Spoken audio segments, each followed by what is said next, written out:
There's a phrase that keeps appearing. In comment sections, in podcasts, in conversations people hesitate to finish. The death of the white race. The replacement of Europeans. The end of the West. Heavy words.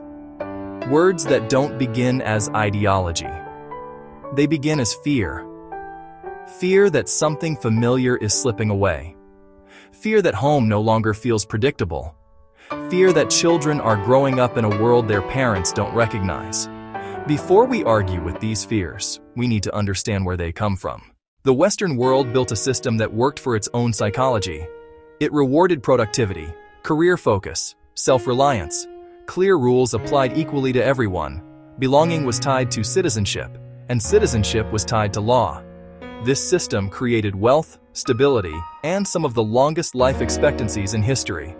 It also produced an unintended outcome. Families became smaller, birth rates declined, populations aged. This wasn't a moral failure. It was the result of success. A society optimized for independence and mobility rarely optimizes for reproduction. As populations aged, pressure built quietly. Fewer workers supported more retirees. Healthcare systems strained. Economic growth slowed. The response wasn't ideological, it was practical.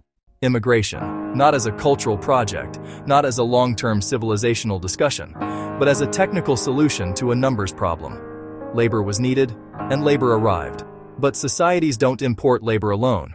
They import people. And people arrive already shaped by the systems that raise them. This is where the real tension begins.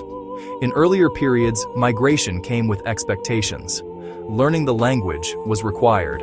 Cultural norms were absorbed over time.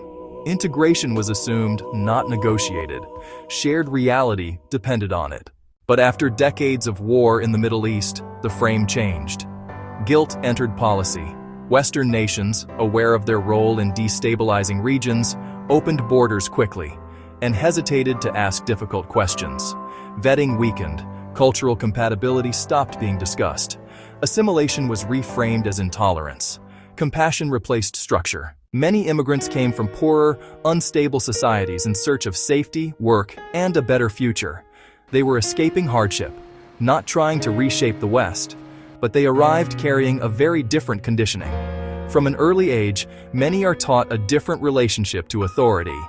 The Constitution is not seen as the highest wisdom. God's law is. The system is not trusted to define right and wrong. It is seen as flawed, temporary, and often corrupt. This produces a quiet conclusion. We are wiser than the system. When state law aligns with God's law, it is followed. When it contradicts it, it is tolerated, not respected. This does not come from hatred of the country. It comes from believing morality exists above the Constitution. Civic duty is secondary to religious duty. Western systems assume something very different. That law itself is the moral authority. That rules apply regardless of intention. That order is preserved by restraint. In Western societies, when someone wrongs you, you are expected not to react personally. You report it. You step back. You let the system respond. Justice is delayed, abstract, and impersonal, but it prevents chaos. In many immigrant societies, justice works differently. Wrongdoing is answered directly. Respect is enforced immediately. Retaliation restores balance. When these two logics meet, the conflict isn't cultural, it's procedural. At the same time, many immigrants do not try to integrate deeply into Western society. They search for familiarity. Same language, same food, same places of worship, same customs. Europe becomes a place of opportunity, not belonging. A place to work, send money, survive, and if possible, eventually leave. The society around them becomes a backdrop, not a home. So the conditioning they arrived with never changes. It is preserved. Parallel societies form, not through planning, but through comfort.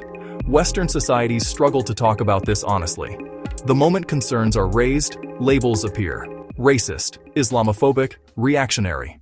So conversation shuts down. And when discussion disappears, frustration doesn't. It transforms. This is where identity replaces policy. People stop asking how systems should work and start asking who belongs.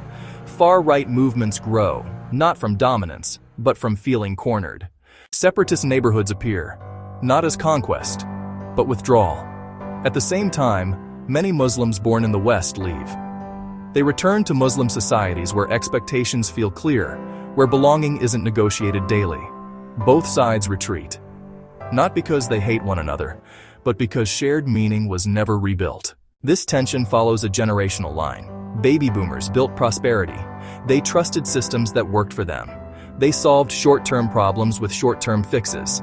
Millennials inherited fragmentation, diversity without narrative, competition without stability, speech without space for honesty. They feel unheard. They react with identity because structural conversation was never allowed. What failed here was not diversity, not immigration, not religion, not the West. What failed was bringing together differently conditioned minds without questioning the systems that shape them. Efficiency replaced reflection. Guilt replaced structure. Silence replaced dialogue.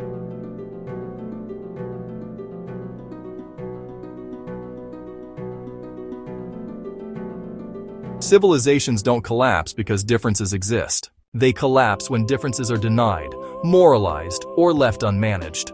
When no shared framework exists, separation isn't rebellion. It's adaptation. This moment isn't the end of a society. It's the consequence of systems running without asking who they were built for and who they were bringing in.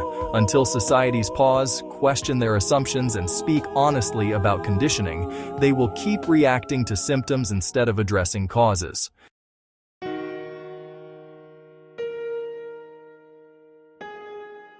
This is the conditioned mind. If this helped you understand the tension more clearly, stay with us. Subscribe to The Conditioned Mind. Share this with someone who feels the change, but hasn't found the words for it yet.